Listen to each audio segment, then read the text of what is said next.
Hey, I'm your host, Bree Wild, and this is Marquee Memories. Here we sit down with your favorite artists to talk about their top concert memories as fans. Today's guests are one of country music's defining modern neo-traditional bands.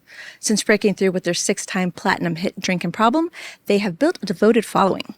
Fresh off the release of their 6th studio album, Stages, with a feature film in the works, please welcome Midland. Congrats on the release of Stages. Since it's out in the world now, what's been your favorite feedback about it so far? I don't know. It feels different this time. It kind of feels like when we released On the Rocks. I think we're one of the bands that we really were affected by the COVID shutdown, and we were going to go on a big world tour with Tim McGraw, and I think that really affected our momentum as a band. And I think we were in that kind of spot, the size of an artist that we were at the time, that it really did have a profound impact on us. And we really just, kind of put our boots to the ground and grinded it out for years on the road and kept doing what we were doing and built our momentum that way, really just as a live act.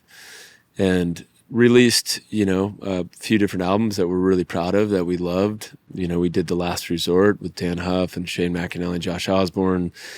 Released Barely Blue with the incomparable Dave Cobb, and an album that we're really proud of as well. And I think the three of us all had the same thought and idea to return to the very foundation and the roots of the sound that we were chasing when we first started the band back in 2014 at the Sonic Ranch. And I think Stages is the album that we would have made, 12 years ago if we could have, if we had the know-how and the insight and the mileage under our belts.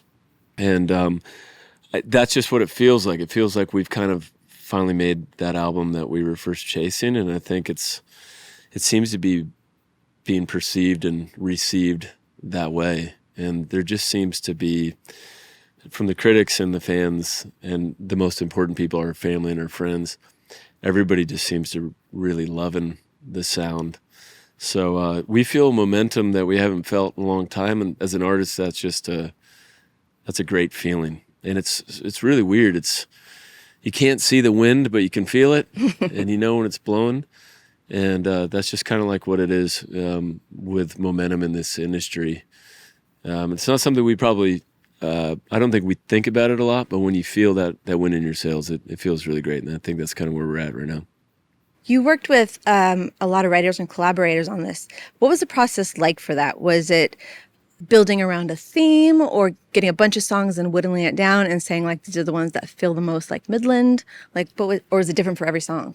Well, it's always going to be the best song wins. And the difference between this album and our past albums is that when we started going to Nashville to write with the co-writers, the wonderful co-writers of Nashville, writers, in general of Nashville, we were the only ones pushing the traditional narrative, and that was not the soup du jour of the day, which made us outliers. That's the soup of the day. I think I'll have that. And Lloyd, but now it's kind of caught up and is now in the zeitgeist of neo traditional is the thing, and all of a sudden there's a whole new crop of writers and writers that have been around that feel emboldened to write more trad sounding country music. So for the first time ever, we're fielding outside songs that sound like Midland, and that's a wonderful. It's like going to a salad bar. Everything caught up with you. Yeah, and it's nice because there's just so much talent in Nashville, and there's so much undeniable, great material to now sift through. Of course, we wrote a handful of songs as well on the record, and it's something that we really like to do is to flex that muscle. So it's kind of half and half. But to answer your question, it's always the best song will win out, and we're happy that now that there's a lot of material out there to pick from that we're getting pitched that sounds like Midland stuff. And when you're choosing these songs and, picking them for the record, are you thinking about how they're going to play out live? Yeah, for sure. That's what most of our time is, you look at a pie chart of our time, it's on the road. We're a touring band, people always come up, at like a meet and greet. They go like, how's the tour going? Or when did the tour start? When does the tour end? It's like, we've been on tour for 10 years. Yeah, never. Yeah, we tour nonstop. And so you got to choose songs that you want to play live, that are going to keep you interested. Songs that are challenging are fun to play. Songs that, like, in the beginning, they have parts in them that really like push you. That's fun for us, to work those up. And you got to have a dynamic set, You got to have quiet moments, and you got to have up-tempo moments, and those types of things change depending on who you're playing to. If you're playing a festival or like a, raucous crowd, then you're going to do more up-tempo stuff. If it's like a listening room, like last night we did at the Grammy Museum, you can play those, a quieter type of song. Vaquero, is a very quiet and restrained song. It goes over well in a room like that. Who's the boss of the set list? I mean, it has to pass muster no matter what. So After this long of doing it, I think it's just like we all kind of know, like what Jess was just alluding to, what the occasion is, what the crowd is, what the vibe is. It's pretty easy. The set list early days would be kind of a battle, I feel like. But as you go on along and you really get to know each other, and you also know, you just have a lot more insight. So now it's pretty dang easy. And you also realize, like, sometimes I'll be guilty of this, fighting for one song. It's like, it's just one show. Sometimes you don't always get your way, so. All right. Should we get into some of these memorable concerts? All right, Mark, we have the Refreshments. The Refreshments at the Mesa Amphitheater, summer of 1996. Can you set the scene? I hadn't got my license yet, but I was 15 years old. I grew up on a cattle ranch south of Tucson, Arizona, a real small ranching community down in Santa Cruz County. My grandfather moved out there in 1947. That's where my mom grew up. And my grandfather's best friend was Mr. Klein, and they were old drinking buddies and would hang out. And, his son, Doc Klein, became, dear friend of my mother and her sisters. They were neighboring ranchers. This is in the 40s and 50s. So they used to ride horses to come and see one another. So this relationship goes way back. And where you grew up, you can really rely on your neighbors. If you've got a breached calf, at 3 a.m, you call your vet and you call Doc, and Doc would be there at 3 a.m. helping to pull a calf. It's just that kind of relationship. Doc's son, Roger, they were divorced. Doc and his ex-wife, they got divorced, and Roger grew up in Phoenix. And, as I got older, Roger was doing music up in the Phoenix area. And out of nowhere, they released this album called Big and Buzzy, Fizzy Fuzzy, Fizzy Fuzzy, Big and Buzzy, sorry. And it just kind of erupted, in that they had their own unique sound. It was Western, it was Southwestern, it was paying homage to a lot of Mexico and just kind of the full cornucopia that is Arizona. And they had a song called Bandidos that broke through, and they were suddenly on MTV, and I was like, oh my God, I know this guy. He had spent the summer before living down at the ranch with his now wife, and she worked in my family's little saloon, Honky Tonk. And so we got to know each other quite well, and I spent that whole summer with him and their friends that had come down from Phoenix, and all of a sudden they put out this album, and they're a really big deal. And Roger and his dad, Doc, were really gracious to me and my brother, and we just consumed that album. And I just thought I still go back and listen to that album all the time. And it's really nostalgic for me because it takes me back to being 16 years old and where the world just seems like this big open canvas. And I remember they were doing their big, after releasing this album and touring and going to New York and doing TRL and all that kind of stuff. I think TRL was around. We got invited to go see them at the Mesa Amphitheater. And I'll never forget this because Doc picked us up in his old Suburban. And it's about a 3-hour drive from the ranch to get to the Mesa Amphitheater. It's not close. And it was the first time I'd ever had access like that, to be backstage and, get to meet all the band and to be around that energy. And, it was a hometown show, so they had a ton of their friends, and it was a big party backstage. But I'll just never forget how tight they were and how great the set was and how they really, Roger's he's almost like a crooner. He's an incredible front man. He's a wonderful storyteller, great songwriter, incredible performer. The whole band was. And, just sitting side stage and looking out over the amphitheater and seeing him just have the entire crowd in the palm of his hands. And the way that he moved and worked the crowd, it just kind of planted a seed at 16. And my family owns a honky tonk with live music Friday, Saturday, Sunday. So I'd been around musicians on a small scale my whole life and been on stage and doing that sort of thing, get up and singing. But it was the first time I'd seen it at that scale. And it was just mesmerizing. It was captivating. It seemed like magical. It seemed like suddenly coming from this little small ranch, really quiet, listening to the wind blow, being around that energy. I mean, it was a drug already. And and Roger was just so cool. And he sat down and, I asked him a bunch of questions and he had a bunch of answers for me. And it's a friendship and a mutual admiration that's continued on.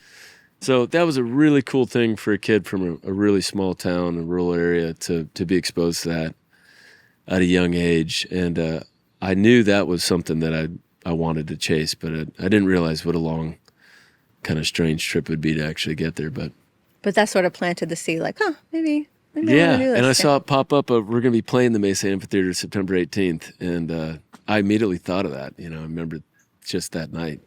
Gonna have a full circle moment. It really is, and I mean that's the theme of stages. This whole album is it's about the different stages in your life and everything you've kind of gone through to get you to this stage. So that was an indelible memory and moment in my life. Did you see a lot of shows there, or no? Because it was like 3 hours away. No, that was, I think that's the only show. I don't know if we've played the Mesa Amphitheater before. I can't remember, but I think that was the only time I've ever been there. And, the other shows, I get to see Andy Hersey as well, who's also collaborated with Roger. And, Andy had a profound effect on me. Kevin Bakulis and the Nighthawks, they were amazing. I was really fortunate to grow up around a lot of really amazing, Tim O'Connor, a lot of really fantastic musicians that were very patient in guiding me along the way in my journey, because I never studied music. It was all just kind of self-taught and then trying to pick up tricks. I'm still doing that. You're still self-taught. Yeah. That's cool. I guess it was a unique perspective too, because you said you were watching from side stage. So you were watching the band and you were watching the crowd watch the band. Yeah, that was, I think that was an amazing kind of frame to have. And that's what it really is about.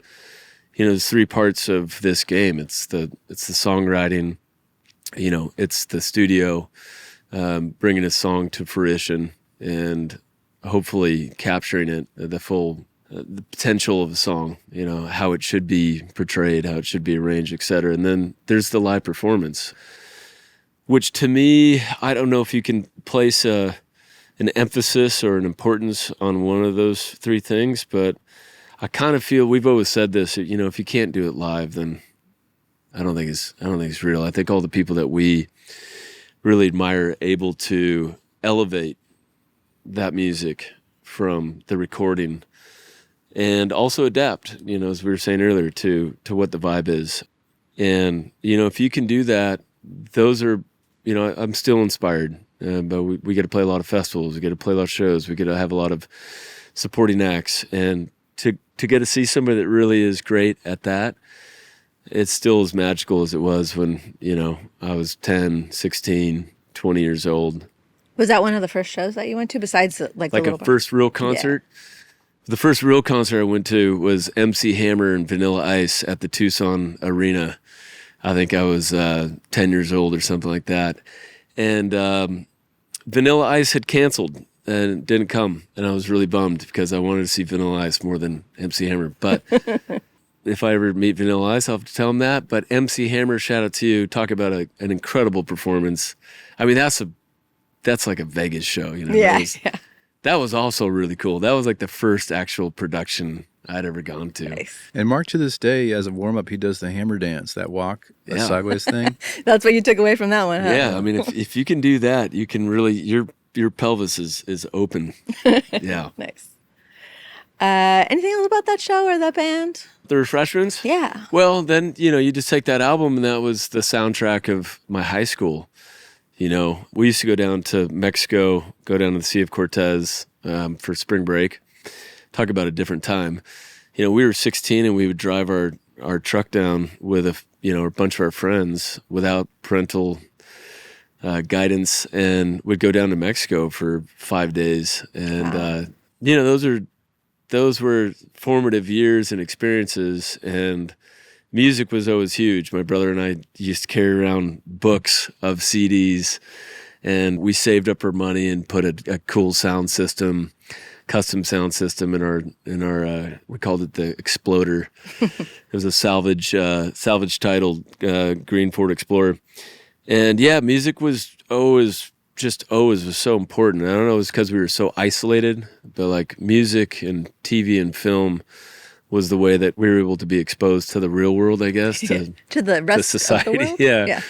So, I mean, that soundtrack got me through some of my first romances, heartbreaks, going out and getting into trouble, that sort of stuff. And so, yeah, I can flip that album on to this day and immediately transported back to amazing times. Let's fast forward to 2004. Under the Influence of Giants, Whisky A Go-Go, Sunset Strip, 2004. I don't know why that show popped up in our head, but I think what happened was I had moved back down here. I'm from Los Angeles, and I moved to the Bay Area for 4 years. And we lived in a very small town. And when I moved back down here, I was trying to reconnect with the family that I had grown up with. And one of the people that had that I was probably the most influenced by growing up was my cousin Chase. He's a little bit older than me, a year. But he's like a world-class drummer, and his side of the family, they're all studio musicians and like really well known in that circuit. And as a lover of music and somebody who played music as well in bands growing up, I was always chasing and trying to, especially when I moved to the Bay Area, I would catch glimpses of what Chase was doing down here, and he was just accelerating so much faster than I was. There was a band it was first called Hometown Hero, and they were the first band that any of us knew that got signed. And Hometown Hero gets dropped from Def Jam, and the pieces of that become this band called Under the Influence of Giants, and they were happening in the scene out here in LA. There was a scene here. It seems like an eons ago that there was a music scene in Los Angeles, yet in the early 2000s, things were happening. We were in awe of them because they had a music video on MTV. Same thing with Mark's background. Like, they were the shiny object, and we were just kind of, it was miraculous. And their drummer, Jamin, fell asleep on a plane ride like this, coming back from New York, and he woke up and they called it Saturday night syndrome, and your arm goes numb for an extended period of time. And as the drummer, he couldn't play drums. So there was a few weeks where they needed a replacement drummer. Chase, my cousin, was the first call because we were all friends. So Chase is playing at this gig at the Whisky A Go-Go. And it was just so buzzy, and there were so many people there, and there was still a scene on Sunset, and these guys were wearing like choker necklaces and ultra tight shirts and bell bottoms. I mean, you remember the scene, and they were just happening. And the only way I can interact, because I was not on the level as a musician and I had just moved back, I didn't really know anybody, was that I offered to take photos. So I borrowed a camera from my dad. I asked him how to use it. He gave me a book. So I had to figure that out the night of. And I went and I snapped photos, and they were good. And I was able to stay in touch with them because I was like the photo guy now. I ended up dating the keyboard player, Katie Logan. He's a wonderful person. Chase ends up losing his seat as, the drummer when Jamin comes back. But I infused myself into that scene because of that, and I learned a lot about what was happening in California. Subsequently, I meet Jess and then Mark through all of these strange left and right hand turns. But that event changed the entire course of my life because I ended up directing my first music video for Aaron in his other band called AWOL Nation for a song called Sail. I met Mark through our friends in Oak Park.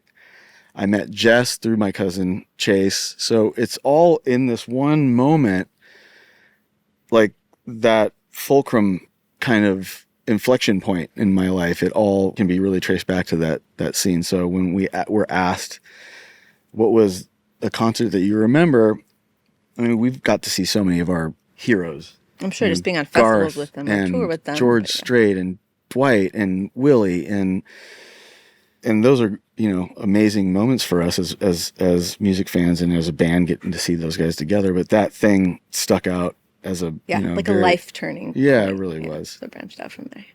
Did you guys ever play that venue? Mm-hmm. Yeah. So we played the Whisky, and me and Jess and I's band. We played, it was either the Whisky or the Roxy when we first came back to LA as Midland, and we played a showcase on the Strip. I don't know if anybody remembers this, but in the early 2000s, there was still the Whisky, the Viper Room, the Roxy, On the Rocks, the Key Hotel Club, Cafe, Space Lounge, Hotel Cafe, the House Largo, House of Blues was still happening. We never played. Well, maybe we did play there as Midland, but there were still shows happening there. And there was a scene. There were LA bands. Alex Ebert was in I'm a Robot. The Color. we played with Dawes at Space Lounge. That was a couple of years later. Dawes was awesome. Blowing our minds at Tangier. That's not Nashville is now that. Yeah. Everyone kind of left and is now starting their bands in Austin or Nashville, or Asheville was happening for a minute. I've heard New York is back on the map. It's sad, but LA is not really like a hot spot for burgeoning young bands anymore. Yeah, it's too expensive. Yeah, it's expensive to live here. Cool. All right, Bruce Springsteen, who's one of the most popular artists on Setlist, by the way. Bruce Springsteen, American Airlines Arena in Dallas, 2016. Yeah, I don't think I can overstate his influence on us. And I think for this, I'm talking about our approach to playing live, even though he is one of those rare animals that can do everything in one guy. He can write, he can play, he can sing. He's arguably, in the top maybe 5 greatest performers of all time. He's funny. Humor. I like, how do you mix humor with a moment in the set that could make you cry? Like I've cried at a Bruce Springsteen concert and you laugh. He's like the funniest person that I've seen play. The three of us got to go see him in Dallas. We watched so many clips of him playing. There's this old one from this concert called No Nukes, and just the sheer energy. Just like there's like one clip on the internet that we would watch a lot before going on stage, and it's only a couple minutes. It's the encore of it, and it's just bonkers. Like it's like I've just never seen anything like it, And I'm sure he was influenced by people that we don't know, but like we listen to a lot of Bruce Springsteen. We've put Springsteen songs in the set. We used to close with "Dancing in the Dark" for a while. Atlantic City. We've covered "Tougher Than the Rest." We did that in the studio. And as far as like a blueprint for like a North Star for what you're trying to achieve on stage, he's a big part of it. The energy, the attention to trying to entertain. He's like, to me, he's like the opposite of self-indulgent. Like he wants to entertain the crowd, and even when we saw him, I'm not sure how old, what his age was at that time, but Sort of ageless. He doesn't have an age. He's just... Yeah. But in one of the first songs, he crowd surfed, and and like the crowd took him all the way. It was in a stadium, and it had this catwalk that like cut it in half, but it was like half the Arena. An arena. yeah, and the crowd, he surfed all the way to that catwalk, and to try to like emulate what he does is impossible, to get there. But if you can try to, I think for us, if you can try to glean like part of it and Absorb just a little bit. yeah, his positivity, his love of it. We love Bruce. We love the songs. We love his live show and his storytelling on stage. Just kind of everything that he does. Was 2016 the first time that you guys saw him? I had seen him before. I think that I had kind of evangelized that we needed to see him because I had seen him. I remember he did My City in Ruins. I think this is the name of the song. And he did this talking part before it. And he basically had the whole stadium crying. Like it was crazy. It was after the hurricane on the East Coast. And then he played that song. It's like this beautiful kind of soul song. And then there's moments where you laugh, it's like we were in our formative stage of figuring out who we were on stage. I just think that was kind of a moment. You went to the show that together and you're like, study. Yeah. Yeah, for sure. Yeah. Like take Study. notes, try to remember as much as you can, it's just, he's one of the greats. He's also, I feel like he does pop-up shows all the time too. Like he doesn't plan his shows way long in advance. It's just like suddenly here's a cause. Well, he's there, He's a bar band guy, and he makes a stadium feel like a bar. So that's a very difficult thing to do. I think he's used to the kind of Stone Pony sort of like setup. Yeah, you hear all these stories about him showing up at a bar and there's a band playing and they hand him a guitar. It's like, it's crazy. It's crazy to think it's just, it's awe-inspiring. Have you guys ever met Bruce? No. We kind of try to manifest through talking about him, recording Tougher Than the Rest. Hopefully someday. He's one of those guys that I know for me personally, I would be very, very starstruck. We get to meet a lot of people, but he's one of those people that I might faint. Might not make it. Cool. Well, thank you for sharing your memories. You guys have some dates coming up with Casey Musgraves? We do, yeah. Yeah. Casey. 8 dates with Casey, and then talking about other heroes. We're doing a co-headlining tour with Clint Black, which has been amazing. Clint's, one of the most probably underappreciated guitarists, songwriters. He wrote all of his big hits. He's also an amazing performer. And then we were fortunate enough to get him to guest on the album, and he did a song called Up in Texas with us, which is really cool. Are you going to do it together on stage then? I think that's the idea, yeah. We just got to figure out whose set we're going to do it on. And we'll probably roll the dice to see who goes first some nights and who goes second. But that'll be unbelievable to get really get to continue that relationship and to learn, we were talking about studying and learning stagecraft and, learning emotional cues and when to step it up and all that stuff. We really look forward to seeing Clint on stage on a nightly basis. That's going to be amazing. So thanks, Bree.